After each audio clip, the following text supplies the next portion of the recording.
안녕하세요. 안녕하십니까. 대한청각학회 회장 박경호입니다.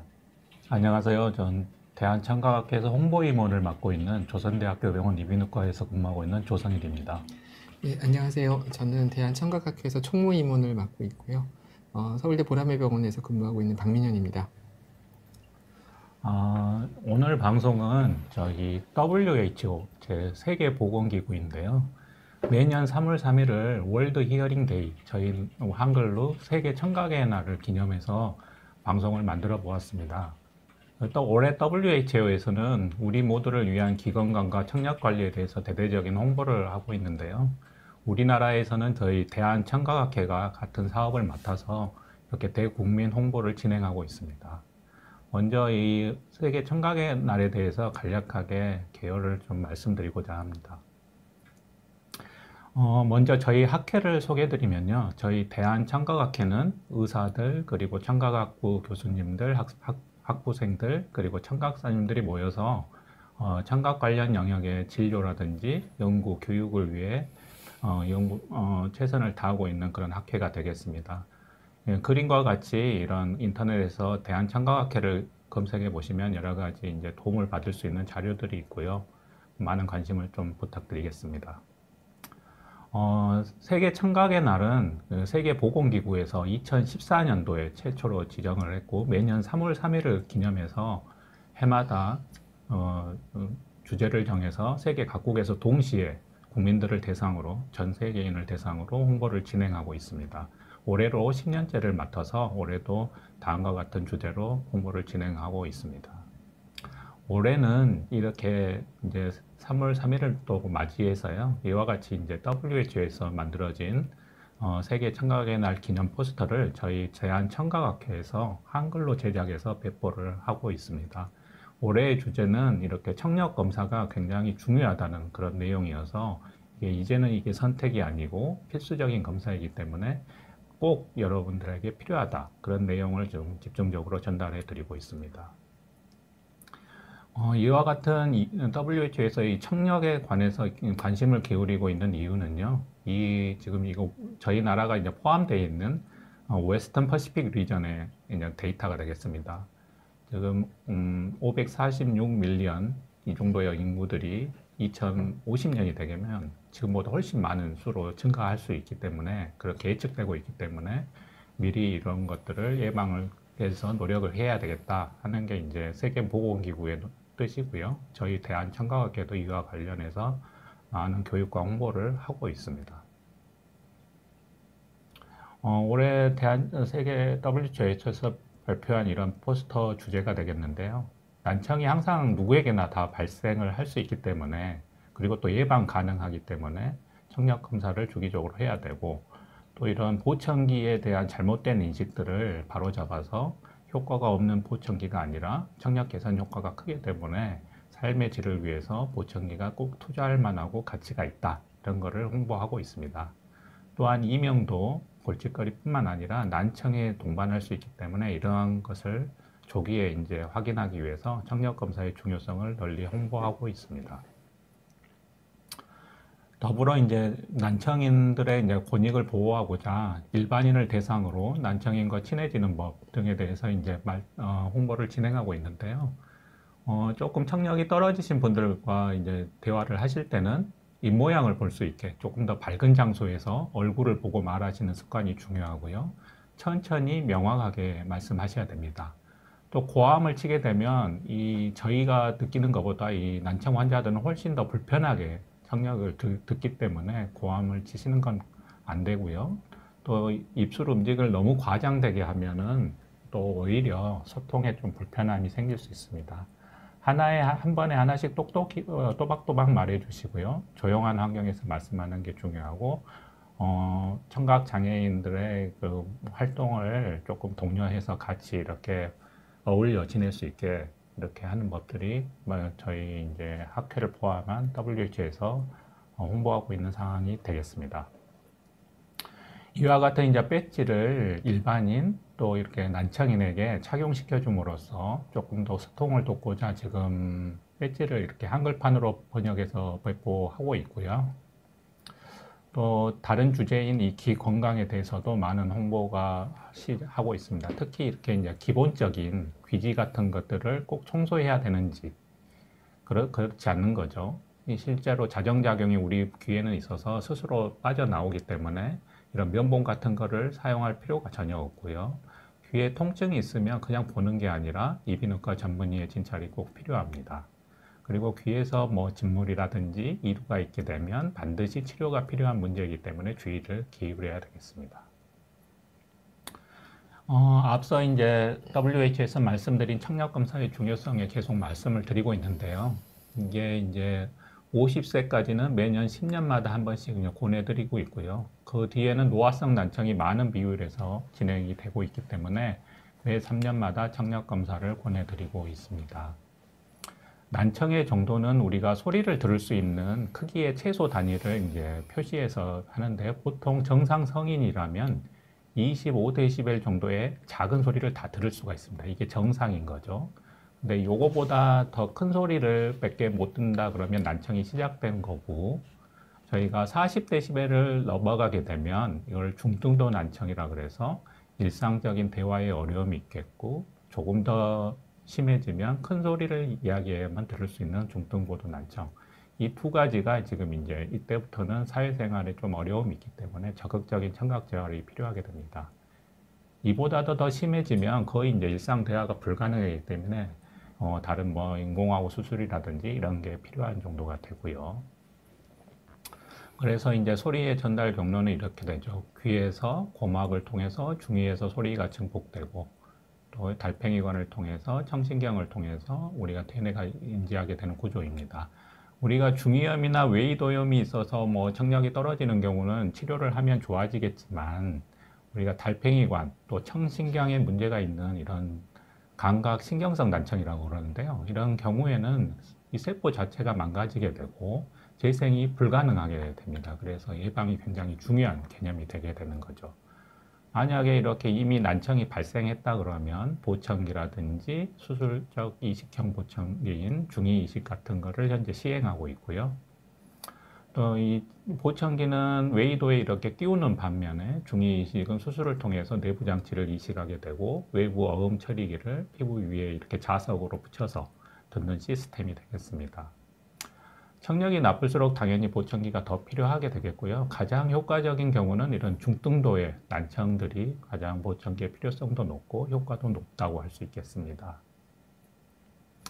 중위 이식은 이와 같은 이제 내부 장치와 이렇게 피부 바깥에 하는 외부 장치, 음향 처리 장치로 되어 있고요. 우리나라에서는 2011년부터 수술이 시작되었고 지금 활발히 전국적으로 시행되고 있습니다. 보청기를 사용함에도 불구하고 재활의 효과가 제한적이거나 지속적인 보청기 착용이 어떤 문제에 의해서 어려운 경우에는 시행해 볼 수가 있겠고요. 또 이런 이식형 골전도 보청기, 요즘에 골도 이어폰 같은 게 있는데요. 그 비슷한 원리입니다. 소리 에너지를 진동 형태의 에너지로 전환해서 골진동을 일으켜서 바로 이렇게 달팽이관을 자극해서 듣는 시스템이 되겠습니다. 이와 같은 것도 하나의 이제 선택 방법이 될 수가 있겠습니다. 우리가 보청기를 써도 잘 안 들린다 그러면 이제 잔청이 남아있지 않는 경우가 되겠죠. 조금 잔청이 남아있어야 소리를 증폭해주면 듣게 되는데, 그렇지 않은 경우에는 인공화호 이식을 시행하게 됩니다. 인공화호 이식은 달팽이관 내에 전극을 삽입해서 정기적인 신호 자극을 바로 줌으로써 청신경을 통해 소리를 듣게 하는 방법이 되겠습니다. 마찬가지로 이러한 수술을 통해서 이식해주는 내부 기기가 있고요. 피부 바깥에 사용하는 외부 어음 처리기가 있게 되겠습니다. 인공화호는 이제 급여 기준이 조금 더 넓은 편인데요. 이렇게 양측에 심도, 고도 이상의 난청을 가진 환자에서 보험급여를 받을 수도 있겠습니다. 수술은 뭐 이와 같이 해당되고요. 이렇게 착용된 모습이고, 그래서 이런 이제 이상으로 여러 가지 이제 전반적인 세계 청각의 날에 대한 그런 의미와 저희 대한청각에서 말씀드리고 싶은 여러 가지 이제 청각 재활에 대해서 간략하게 말씀드렸습니다. 다음부터는 이렇게 채팅창을 통해서 질문을 올려주시면 저희가 이제 답변을 해드리도록 하겠습니다. 먼저 채팅창에 삐 소리와 같은 새 소리 나는 이명에도 혈류 개선하는 약으로 치료하나요? 아니면 다른 약을 사용하나요? 하고 질문을 주셨는데요. 박민영 교수님 좀 답변 부탁드리겠습니다. 네, 뭐 이명은 이제 워낙에 종류가 많고요. 그다음에 이명은 하나의 병이라기보다 사실은 증상이거든요. 그래서 어떤 원인에 의해서 이명이 생기느냐를 치료를 하는 것이 이명을 좋게 하는 방법입니다. 그래서 삐 소리 나는 쇳소리 같은 이명이라 그러면 보통 저희가 검사를 해보면 청력이 떨어진 경우에 나는 경우들이 대부분이어서요. 뭐 혈류 개선하는 약을 쓰기도 합니다. 쓰기도 하는데 효과를 보시는 분들은 뭐 전체가 100명이면 뭐 그중에서 뭐 절반은 안 되시는 것 같고요. 그래서 조금 도움이 되실 수는 있는데 원인은 청력이 떨어진 게 원인이니까 좀 잘 됐도록 저희가 조치를 취하는 것이 이명을 감소시킬 수 있는 방법이라고 생각합니다. 이제 청력을 좋게 하는 방법은 뭐 아프시거나 염증이 있으면 염증 치료를 하는 거고요. 신경이 나빠서 그러시면 보청기 같은 걸 쓰는 거고 그런 식으로 듣는 거를 좀 좋게 해드리는 것이 도움이 될 거라고 생각합니다. 네. 또 84세 여성인데 난청이 좀 있으신 것 같다고 하시고요. 심하시진 않은데 언제 정도부터 보청기를 권유하나요? 또 보청기가 불편하고 귀도 아프고 구입 후 안 하는 분도 있다던데 그런가요? 또 사용하고 관리하는 게 많이 어렵나요? 어느 이비인후과든 가서 검사하면 보청기 매장과 연결해 주나요? 좀 질문이 많은 것 같은데요. 한번 좀 답변 부탁드리겠습니다. 네, 연세가 있으시네요. 84세시면 아무래도 보통 저 정도 연세가 되시면 정상적으로도 청력이 좀 떨어지시긴 합니다. 이게 노화성 난청이 좀 생기기 때문에 있고요. 심하진 않으신데라고 말씀하신 것 같아서 네, 노화성 난청이 좀 있으신 것 같고요. 언제부터 보청기를 권유하냐고 물어보셨는데 이거는 검사를 해봐야 됩니다. 이게 서서히 나빠지는 거라 적응을 하시면 좀 많이 나빠지도 잘 모르시는 경우가 있기 때문에 청력 검사를 시행해 보시고 저희가 이제 기준이 아까 뭐 여러 가지 데시벨 수치를 얘기를 했는데 보통 한 40데시벨보다 이제 나빠지면 그 이제 중등도 난청으로 시작하는 건데요. 보청기를 쓰십시오 하고 권하게 됩니다. 그래서 그 정도가 되시는지를 확인해 보시는 게 필요할 거라고 생각합니다. 보청기가 불편도 하고 귀도 아프고 해서 구입 후 사용하지 않으신다고 하시는 분도 있다고 하시는데 뭐 기계니까 그렇죠. 안경도 마찬가지고요. 이제 없는 거를 쓰기 때문에 불편한 점이 없진 않습니다. 없진 않지만 그래도 보청기를 착용하면서 듣는 게 더 개선이 되니까 다들 하시게 되는 거고요. 그런 이점을 깨달으시면 이점이 있다는 거를 환자분이 느끼시면 주로 이제 쓰시게 됩니다. 최근에 나온 것들은 불편한 것은 많이 줄어들었는데요. 귀 아픈 것도 잘 맞추면 크게 문제되지는 않습니다. 관리는 처음이 조금 배우시는 게 뭐 약간 그러실 수 있는데 예, 그거는 옆에서 좀 도와주시면 연세 드신 분들이 잘 못하시는 경향이 있긴 한데요. 도와주시면 금방 하시고요. 어렵진 않습니다.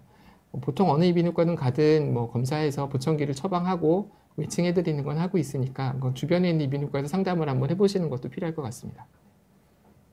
네, 다음 질문은 이어폰을 안 쓰는 게 좋을까요? 라고 물어봐 주셨는데요. 박병호 교수님. 네, 뭐 이어폰을 뭐 아주 안 쓰게 한다기보다는 이어폰을 좀 제대로 안전하게 사용하는 게 제일 중요할 것 같습니다. 그래서 저희가 이미 되게 이제 소음성 난청이나 이런 부분이 저희가 걱정이 되기 때문에 뭐 많은 경우 이어폰 쓰지 말라는 얘기를 하는데 이제 소리를 너무 크게 들어서 오히려 청신경에 손상을 주지 않는 게 더 중요하기 때문에 적당한 크기의 소리를 해서 너무 크지 않은 소리 듣는다 그러면 큰 문제는 없을 것 같습니다. 네, 감사합니다. 이어폰 같은 경우는 저희가 이제 60, 60 룰이라 그러는데요. 볼륨을 60% 미만으로 60분 이하로 쓰시는 걸 권장해 드리고 있습니다. 학교에서는. 다음 질문으로는 이명이랑 갑자기 기압 바뀔 때처럼 귀가 멍멍해지는 것도 원인이 너무 다양해서 진료가 어려운가요? 이비인후과 가도 딱히 뚜렷한 치료가 없습니다. 박민영 교수님 부탁드리겠습니다.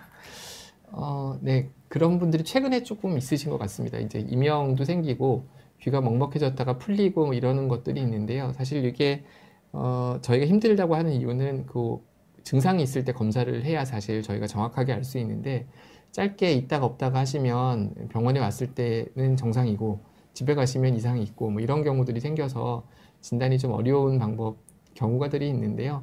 보통 일시적인 것들은 크게 문제되지는 않는 거라서 딱 뭐 치료를 하지 않으셔도 상관이 없는데 오래 가거나 너무 자주 그러면 뭐 저희들이 이제 치료를 생각을 해야죠. 그래서 보고 몇 가지 원인들이 있으니까 거기에 맞춰 검사를 하고 치료를 합니다. 하는데 이제 말씀드렸듯이 정확하게 어느 쪽이다라고 저희가 알 수 있으면 치료가 쉬운데 이제 병원에서는 증상이 없으니까 검사를 해도 뭐가 안 나오면 이제 조금 돌아가야 되는 경우들이 있어서 그래서 조금 시간이 걸리는 경우들이 있습니다. 근데 그렇지만 해결은 될 수 있으니까 너무 두려워하지 마시고 꾸준히 병원을 다녀보시면 될 것 같습니다. 다음 질문은 메니에르병은 원치가 가능한 병인가요? 10년째 약 복용 중입니다. 어떻게 생각하시나요? 한번 말씀해 주시죠. 메니에르병의 완치라고 얘기하시면 완치는 이게 약 먹고 완전히 없어지고 낫는 이런 감기 같은 경우에 이제 완치가 된다 이렇게 얘기를 드리는데요. 메니에르병은 완치보다는 관리를 하는 병이라고 생각하시는 게 맞을 거라고 생각하고요. 흔하게 이제 관리하는 병으로 대표적인 게 이비인후과 병은 아니지만 당뇨병, 뭐 고혈압 이런 것들이 이제 관리를 하는 병이죠. 그래서 다른 문제 생기지 않도록 평소에 약을 잘 복용하고 환경을 개선하고 생활 습관을 개선해서 문제가 일어나지 않도록 하는 병들인데요. 메니에르병도 그런 쪽으로 생각하시는 게 맞을 겁니다. 그래서 완치보단 내가 약을 먹으면서 더 이상 문제 생기지 않게 귀를 보존하면서 간다 이렇게 생각하시면 제일 좋겠고요. 지금 질문 주신 분은 매번 먹지는 않고 어지러움이 심할 때만 복용한다고 하셨는데 그렇게 하셔도 됩니다. 증상 조절하고 저희가 메니에르병 발작이라고 하는데 어지럼증 오거나 청력 떨어질 때를 발작이 자주 오지 않으면 그때그때만 치료를 해도 상관은 없습니다. 네. 메니에르병 지금 그 생활 습관 교정에 대해서 이제 말씀해 주신 것 같은데요. 이제 저염식하고 스트레스 또 뭐 카페인 같은 게 대표적으로 피해야 될 이런 것들을 조금 피해 주시는 게 좋을 것 같고요. 또 하나 말씀드리고 싶은 것은 메니에르병의 이제 어지러운 발작이 계속 반복되면서 청력이 조금씩 떨어질 수가 있습니다. 저주파수 영역부터요. 그래서 좀 청력 검사를 해서 메니에르병이 진행하고 있는지 그렇지 않은지 이런 것들을 좀 확인해 보시는 것이 좋을 것 같습니다. 다음 질문은 이어폰이면 오픈형이든 커널형이든 어느 회사 제품이든 귀 속에 염증이 생기네요. 그런 질문이시고요. 이게 보청기를 사용했을 때 귀 속에 웨이도에 문제가 생기는 것에 대해서 이제 물어보시는 것 같은데요. 저희 대표님 한번 말씀해 주시죠. 뭐 이어폰이나 이런 걸 써서 만약에 귀에 염증이 생긴다면 여러 가지 알레르기 반응이 생겨서 그런 것 같습니다. 근데 이런 경우라 그러면은 기본적으로 안 쓰시는 게 제일 좋을 것 같고 쓴다거나 아까 헤드셋을 쓰면 좋겠다 그러시는데 그걸 사용하시면 더 좋을 것 같고 그리고 아시다시피 뭐 최근에 이제 우리 뼈를 통해서 소리를 전달하게 하는 그런 이어폰들도 있기 때문에 그런 것들을 사용한다면 귀에 자극을 주지 않고 원하는 소리를 잘 듣게끔 하는 그런 방법도 있을 것 같습니다.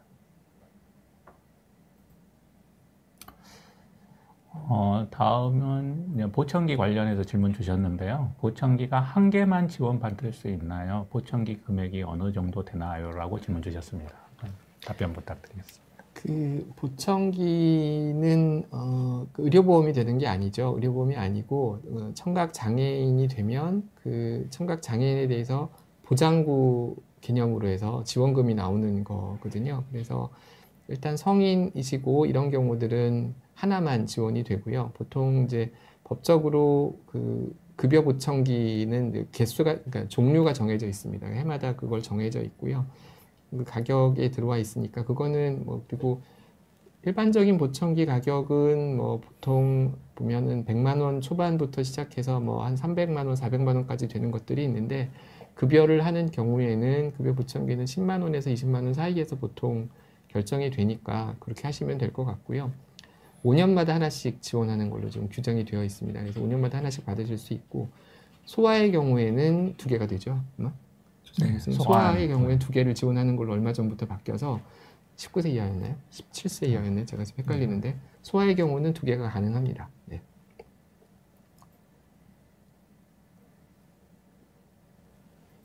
다음 질문은 청력 손실이 지금은 느껴지지 않아도 노이즈 캔슬링 이어폰을 자주 사용하고 음악을 크게 듣는 습관이 나셨습니다. 예, 이게 저희가 오늘 말씀드리는 대표적인 주제가 되겠는데요. 청력 손실은 지금 젊으셨을 때는 느끼지 못합니다. 왜 그러냐면 가청 영역이 아닌 고주파부터 조금씩 떨어지기 때문에 나이가 들어가면서 노화성 난청과 중복이 되면 굉장히 이제 청력에 문제를 호소하시는 경우가 많거든요. 그래서 예방이 굉장히 중요하다고 말씀을 드리고 있습니다.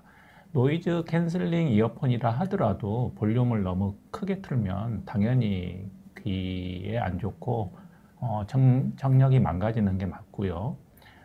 지금은 모르더라도 나중에 이제 느끼게 되죠. 그래서 아까도 말씀드렸지만 볼륨은 60% 미만으로 들으시는 것을 추천드리고 있습니다. 다음은 스트레스 받거나 긴장을 많이 하면 귀에 삐 소리가 들리고 한쪽은 멍멍한데요. 네, 박민영 교수님 어떻게 생각하세요? 저거는 다 있죠. 다들 스트레스 받으시거나 힘드시면 삐 소리 나기도 하고요. 심지어 식사를 많이 못 하셔서 당이 떨어져도 삐 소리가 나기도 하고, 운동 심하게 달리기 100m 달리기 심하게 하고 나서도 소리가 나기도 하고 먹먹하기도 하고 하죠. 이거는 그러니까 저희가 이제 저런 증상이 생길 때 병이냐 아니냐를 이제 항상 생각은 하긴 해야 됩니다. 그래서 우리가 생리적으로 생기는 현상 또 이런 증상이 있으니까요. 근데 이제 그런 거랑 관계없이 유발 요인이 없는데 생기면 이제 질환으로 생각을 하는 거고요.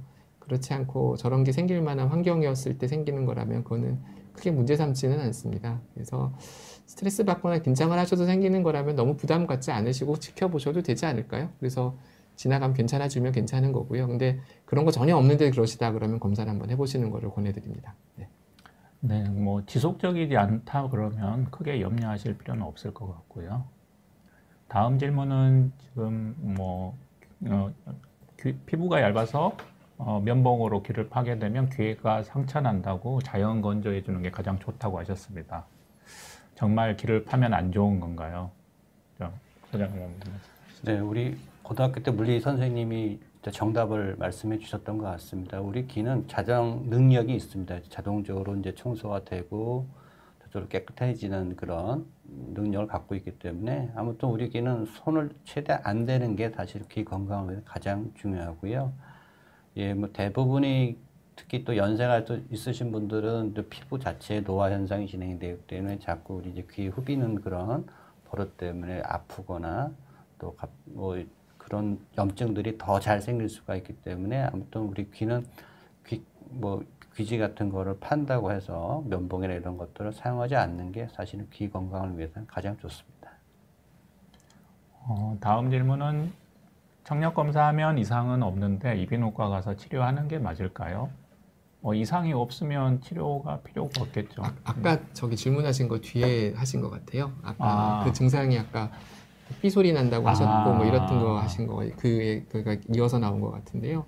이상이 없으시면 그렇게 자주 하지 않으시면 두고 보셔도 될 것 같고요. 만약에 계속 그러시다 그러면 약을 조금 써보든지 하시는 것도 도움은 되실 것 같습니다. 네. 아까 말씀드렸던 것과 같은 내용인 것 같네요. 네. 귀 건강을 유지하기 위한 조언, 저희가 오늘 말씀드린 주제인데요. 가장 중요한 거는 정기적인 청력 검사를 받으셔야 되고요. 그리고 조금 불편한 게 있으면 우리나라는 이제 의료 접근성이 좋은 나라이기 때문에 가까운 이비인후과 병원을 찾으셔서 상담을 받아주시는 것을 말씀드리고 싶고요. 또 하나는 가장 요즘 문제가 되고 있는 게 이제 스마트 기기가 발달하면서 누구나 다 이제 이어폰을 많이 쓰시는데요. 그거에 대한 조금 주의를 기울이시고 너무 큰 볼륨이라든지 너무 장기간 사용하는 거는 피하셔야 나중에 이렇게 청력 손실로 고통받는 것을 조금 예방할 수가 있겠습니다. 다음 저희 대한청각학회에서는 여러 가지 프로그램으로 이제 이렇게 일반인들에게 저희 청력 관련해서 질병에 대한 상담, 홍보, 교육 이런 거 시행하고 있는데요. 가까운 2주 뒤에 또 서울 아산병원에서 심포지움, 신생아 조기진단재활 심포지움을 계획하고 있습니다. 그래서 관심 있으시면 거기 저희 홈페이지에 그 관련 내용이 나와 있으니까요. 오셔서 좀 들어보시는 것도 좋을 것 같습니다. 다음에 교수님, 그럼 노인들이 청력이 떨어지는 건 대부분 난청인가요? 난청은 치료는 안 되는 거죠? 라고 말씀 주셨습니다. 박민영 교수님. 근데 예, 연세 드셔서 청력이 떨어지는 거는 예, 안 들리시면 다 난청이니까요. 대부분 난청이죠. 난청이고요. 근데 치료가 되냐 안 되냐는 이제 어떤 원인이냐에 따라서 되는 거 안 되는 걸 좀 볼 수 있고요. 그 아까 말씀드렸던 노화성 난청은 이제 신경의 기능이 떨어지면서 생기는 난청이니까 그런 거는 약을 먹거나 해서 좋아지지는 않는데요. 근데 연세 드신 노인들은 보시면 가끔 뵈면 면역이 떨어지고 그래서 감염에 대해서 조금 취약해지시는 경우들이 있으십니다. 그래서 감기 걸리고 나서 뭐 이렇게 최근에 이제 코로나 많이 돌았잖아요. 코로나 돌고 나서 청력이 떨어졌다고 해서 오셔서 보면 이제 그 안에 고막 안쪽에 삼출성 중이염, 흔히 이제 물이 차는 중이염이라고 하는데 그런 중이염이 생기셔가지고 잘 안 들리게 되셔서 오신 분들이 꽤 있으시더라고요. 모르고 놓치셔가지고 이제 보통 이제 코로나 때문에 심하게 앓으시니까 코로나 치료하느라고 열심히 그거 치료하시느라고 귀는 신경을 잘 못 쓰신 거죠. 그래갖고 몇 달 지나서 오셔갖고 발견되는 경우들이 있는데요. 그래서 어떤 원인이냐에 따라서 보고 그런 삼출성 중이염 같은 이제 감염에 의한 것들은 치료를 하면 다 좋아지십니다. 다 좋아지시는데 신경이 나빠진 거는 치료가 안 되는 거니까 그때는 뭐 보청기 도움을 받으시면 되고요. 말씀드렸던 감염에 의한 것들은 약을 쓰면 좋아지니까 그거는 이제 검진을 받아보시고 진찰을 받아보시는 게 필요하다고 생각됩니다.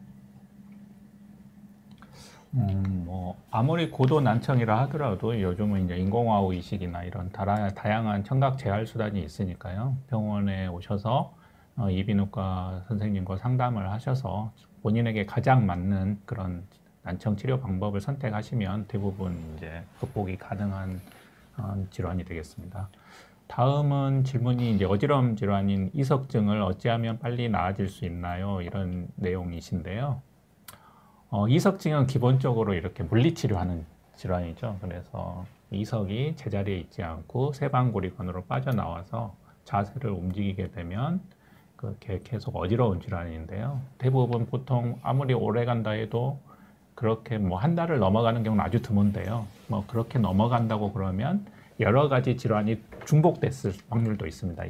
이석증이 보통 한 개의 그 관에만 생기는데 뭐 두 개의 세방고리관이라든지 아니면은 일반적이지 않는 곳에 생겼다든지 이런 경우가 있을 수 있거든요. 그래서 이비인후과 전문의 선생님과 상담하셔서 정확한 진단이 먼저입니다. 그래서 진단에 따라서 이 물리치료의 방법도 각기 다 달라지기 때문에 정확한 진단을 받으시고 그에 맞는 치료를 받으시면 이석증은 이렇게 중증 질환은 아니거든요. 그래서 쉽게 좋아질 수 있는 질환이기 때문에 크게 걱정은 안 하셔도 되고 기본적으로 이 약물들은 급성의 어지러움만 잠깐 조절해주는 그런 효과가 있습니다. 그래서 먹을 때는 괜찮지만 끊고 나면 다시 어지럽게 되기 때문에 이석증이 맞다고 그러시다 그러면 진단을 정확히 하시고 그에 맞는 치료법을 정확히 받으시면 쉽게 좋아지는 질환이 되겠습니다. 청력 손실의 조기 징후는 뭐가 있나요? 그리고 청력 손실 의심될 때 치료해야 할 첫 번째 조치가 있나요? 청력 손실 초기 징후는 일단은 대화를 할 때 좀 말을 놓치는 거죠. 이제 말귀를 잘 못 알아듣는다 이런 것들이 아마 있을 것 같고요. 또 좀 주변에 이제 좀 소음이 있을 때 더 말하는 게 대화가 좀 어렵다 이런 것들을 아마 초기 징후로 볼 수 있을 것 같고요. 일단은 청력 손실을 의심될 때는 우선 먼저 정확한 청력 검사를 해서 어느 정도로 청력이 좀 나빠 있는지 어느 정도 진행이 되었는지 이거를 잘 확인하는 것이 중요하겠고요. 또 만약에 이제 뭐 난청이라든지 이런 부분이 확인된다 그러면 거기에 맞춰서 다양한 청각 재활의 방법들을 뭐 고려해 볼 수가 있고 뭐 경우에 따라서는 약물 치료를 해서 또 좋아지는 부분도 있을 수가 있으니까 그런 부분도 한번 미리미리 조기에 진단하는 것이 매우 중요하다고 생각이 됩니다. 다음 질문은 이명 관련 질문이 되겠는데요. 이명이 있으면 두통도 따라오나요? 이런 질문이시고요.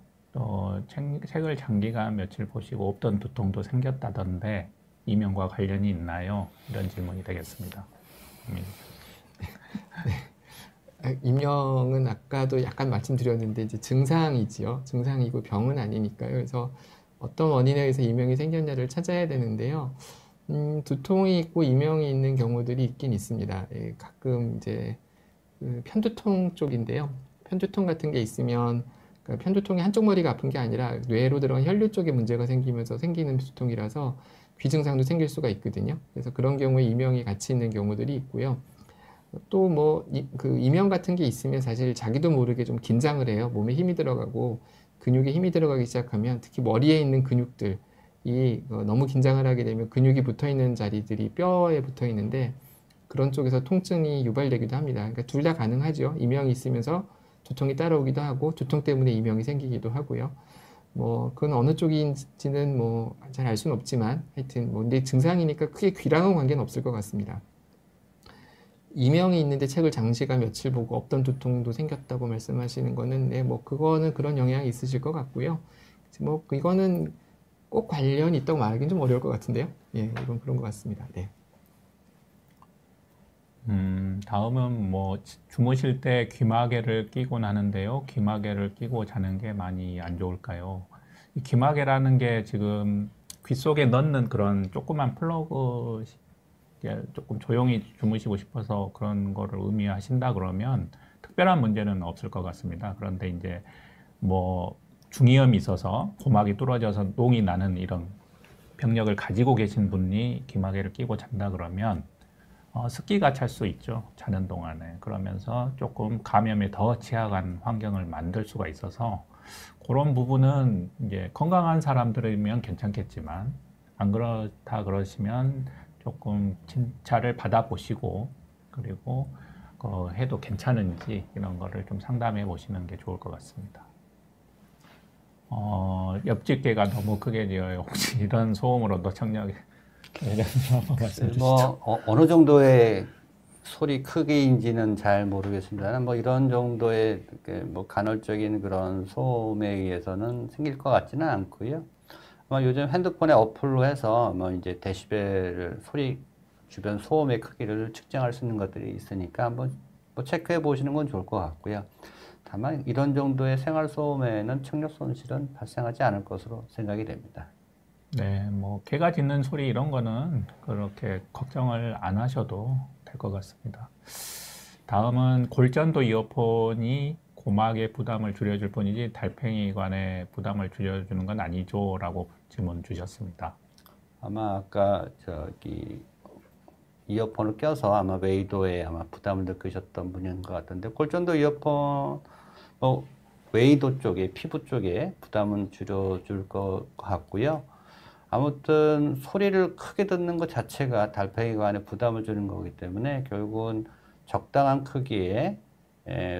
크기로 소리를 듣는다 그러면 뭐 큰 달팽이관에도 부담을 줄 줄 알지는 않지만 아무튼 너무 소리를 크게 듣거나 하는 경우에는 모두 이제 이 청각 달팽이관뿐만이 아니라 신경까지 다 손상을 줄 수가 있으니까 이 부분은 좀 조심을 하셔야 될 것 같습니다. 다음 질문은 이제 군대에서 총 쏠 때 귀마개를 안 한 뒤로 이명이 있으신 것 같고요. 전역한 지 10년 차이십니다. 혹시 손상이 된 걸까요? 어떻게 생각하십니까? 네, 이게 참 힘든 문제죠. 힘든 문제입니다. 그래서 그 큰 소리를 한번 들었을 때 그러니까 소음에 한 번이 노출됐을 때 아주 큰 소리에 총소리나 뭐 폭격 같은 큰 소리를 들었을 때 신경이 일시적으로 손상을 받는 경우들이 흔히 있긴 합니다. 그래서 그걸 갖다가 일시적 청력 장애 이렇게 얘기를 하고요. 이제 그게 완전히 신경이 죽어서 문제가 되면 영구적 청력 장애 이렇게 얘기를 하는데 일시적인 청력 장애가 있고 나서도 사실 이명이 생길 수도 있습니다. 그건 이제 신경이 한번 손상이 갔다가 회복이 되더라도 약간의 이제 흉터 같은 게 조금 생기는 거죠. 그래서 청력 검사 자체는 괜찮더라도 삐소리가 나는 경우들이 좀 있으실 수 있고요. 아니면 검사에서 나오지 않는 부위에 아주 경미하게 손상이 가서 그럴 수도 있고요. 실제로 또 많이 나빠져 있을 수도 있습니다. 그래서 이명이 군대 갔다 와서 생기신 분들이 좀 덜어 있으신데 청력 검사는 한번 해보시는 게 좋고요. 손상이 있는지 없는지 확인하는 방법이 결국 청력 검사니까 손상을 한번 해서 확인해 보시는 게 좋고 손상이 없다 그러면 너무 걱정하지 마시고 지내시는 게 방법이고요. 만일에 손상이 있다 그러면 이제 어느 정도인지는 평가를 하고 많이 있으면 이제 뭐 소리 발생기라든가 보청기 같은 거를 조금 그 부분을 소리를 덮어주면 조금 불편하게 줄어들 수는 있습니다. 네, 그거는 확인해 보시고 하시는 게 낫지 않을까 싶네요. 네. 다음은 귀지에 관한 질문인데요. 동양인은 귀지가 건조한 편이라 귀를 안 파고된다고 정말 맞나요? 뭐 서양인과 차이에 대해서 질문 주셨습니다. 동양인은 90%가 이렇게 건조한 귀지가 생성이 됩니다. 그래서 저절로 배출이 되기 때문에요. 파지 않으셔도 되는 게 맞고요. 근데 이렇게 파는 습관을 하게 되면 웨이도가 이제 손상되게 되죠. 뭐 작은 상처가 난다든지 그러면 또 습기가 차게 되고 감염되고 웨이도염이 오게 되고 여러 가지 문제가 생겨서 세계 보건기구에서도 면봉 사용을 권장하지 않고 있습니다. 그래서 오늘 말씀드린 바 있었고요. 서양인은 조금 다른 게 전반적으로 귀지가 젖은 타입입니다. 그래서 가끔은 배출되지 않는 경우도 있기 때문에 그런 경우에는 뭐 본인이 하시기 힘드시다 그러면 동양인 경우에도 드물게 있으시죠. 그런 분들은 이비인후과 방문하셔서 주기적으로 뭐 3개월에서 6개월 방문하셔서 소독이나 청소 받으시는 게 좋으실 것 같습니다. 다음 질문은 음악을 크게 틀어놓고 스트레스 해소하시는 경우는 없나요? 당연히 있으시죠? 있죠. 저는 아닙니다. 뭐 크게가 어느 정도 약간 문제겠죠. 네네. 예, 근데 뭐 그냥 스피커를 통해서 어느 정도 들리는 정도만 해놓는 건 상관이 없다고 저는 생각은 하고요.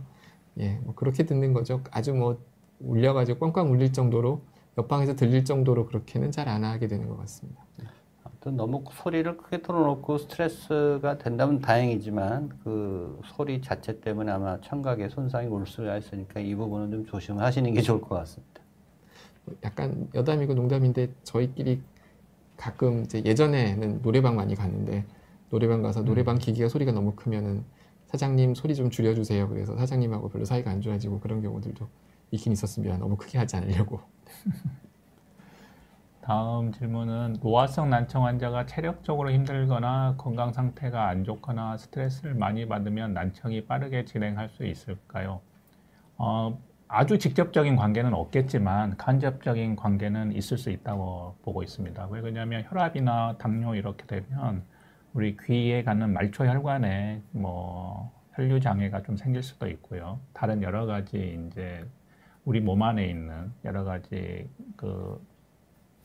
몸 안에 있는 여러 가지 이제 면역력이라든지 이런 것들에 좀 문제가 생겨서 오히려 귀의 청각 세포에도 문제가 생길 수 있어서 건강한 건강 관리는 우리 몸 전체적으로 영향을 줄 수가 있기 때문에요. 직접적이진 않지만 간접적인 관계가 있을 수는 있고요. 그보다도 더 중요한 거는 이제 노화 그 자체와 그리고 소음이라든지 이렇게 귀에 직접적으로 또 아니면 이독성 약물 또 귀에 직접적으로 해를 끼칠 수 있는 이런 것들이 이제 보다 더 이제 중요한 부분은 되겠지만 아주 뭐 간접적인 관계 정도를 의심할 수 있을 것 같습니다. 다음 질문은 협심증 환자이신데 가끔 전기음이 난다가 심장 박동 소리가 들면서 응급실을 자주 가는데 아마 혈관성 이명에 대해서 말씀하시는 것 같은데요. 귀에 문제가 있어서 그런가요? 그 협심증이시고, 근데 혈압이 올라간다는 게 포인트일 것 같고요. 사실 귀가 그 머리에 있잖아요. 그래서 심장에서 뇌가 사실 굉장히 많은 혈류를 쓰거든요. 피가 굉장히 많이 머리로 올라갑니다. 그래서 귀 앞으로 피가 올라가서 귀 뒤로 내려오기 때문에 귀 앞뒤로 지나가는 혈류량이 상당히 많습니다. 근데 이제 혈압이 올라가게 되면 결국은 그 압력 때문에 그 혈관이 진동을 하게 되니까 그 진동이 너무 많이 올라가게 되면 느끼는 경우들이 간혹 있는데요. 근데 뭐 지금 말씀하시는 거 봐서는 귀의 문제가 아니라 결국 혈압이 올라가고 그런 2차적인 문제로 그런 소리가 들리는 거라고 생각이 되니까요.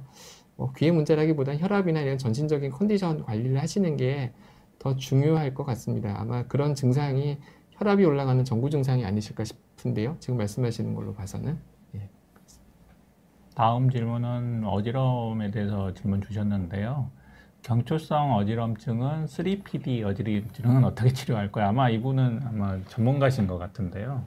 전문 텀을 사용하시는 걸 보니까 경초성 어지럼증하고 이 3PD라 어지럼증은 다른 질환이죠. 다른 질환인데 경초성 어지럼증에 이렇게 후속 조금 후유증으로도 나타날 수가 있습니다.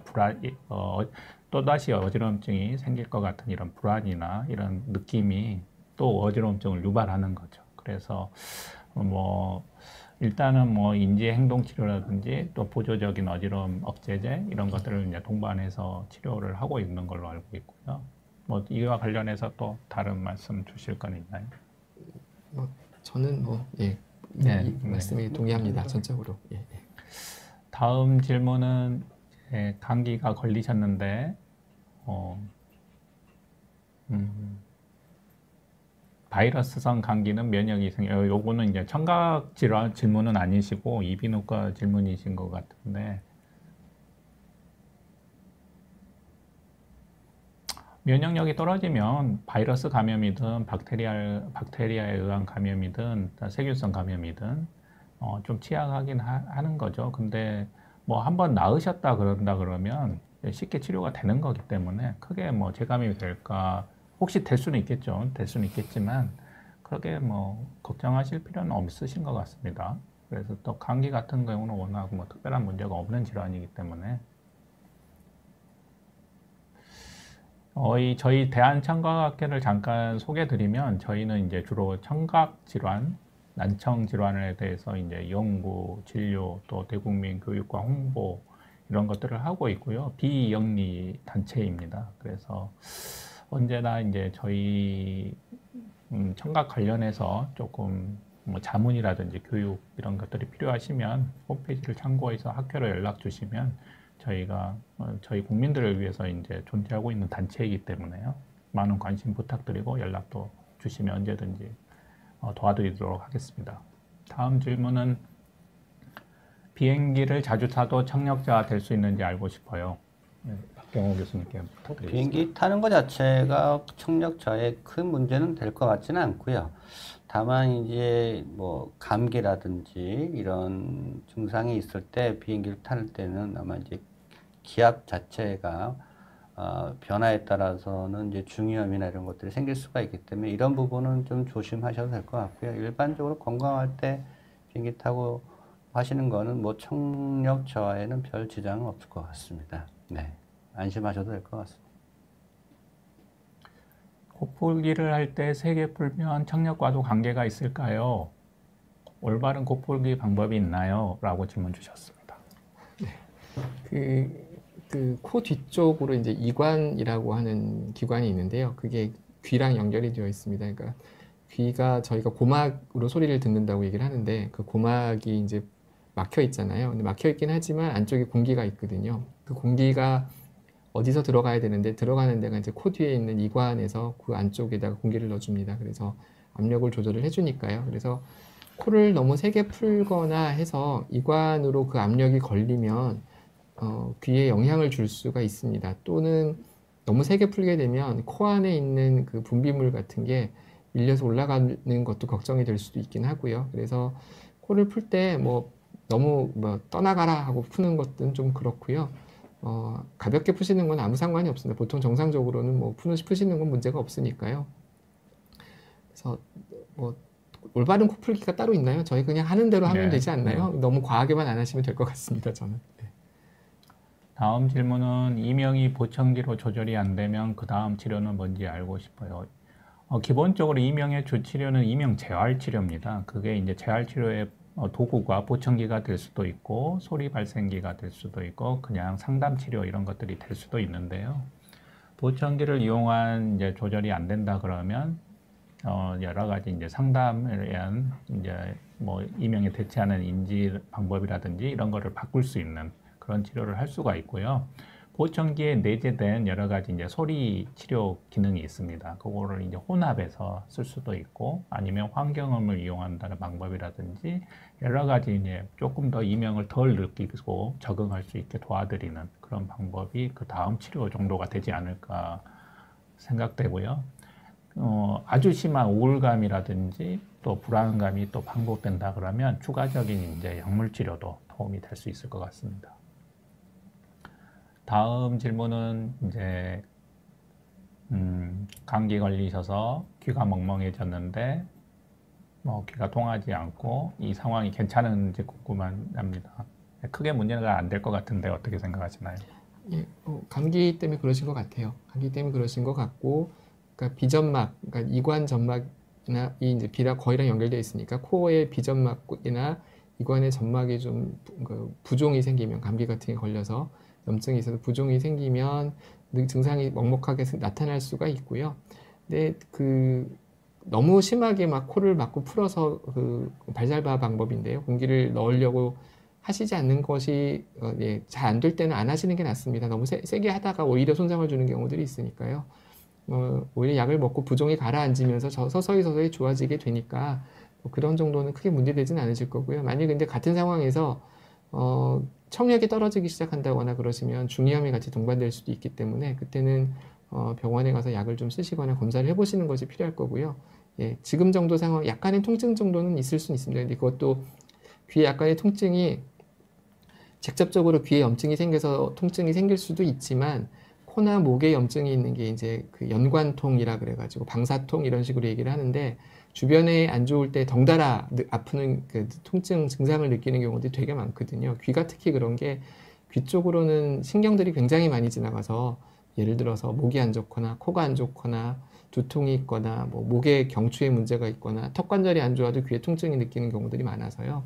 그래서 실제로 문제가 없는 경우들도 상당히 많습니다. 그래서 지금 말씀하시는 귀에 약간의 통증은 귀 문제가 아닐 가능성도 좀 있을 것 같고요. 그래서 말씀하신 것 중에서 하여튼 청력이 떨어지거나 하면은 병원에 가서 검사를 해보시고 아니면은 좀 두고 보셔도 될 것 같습니다.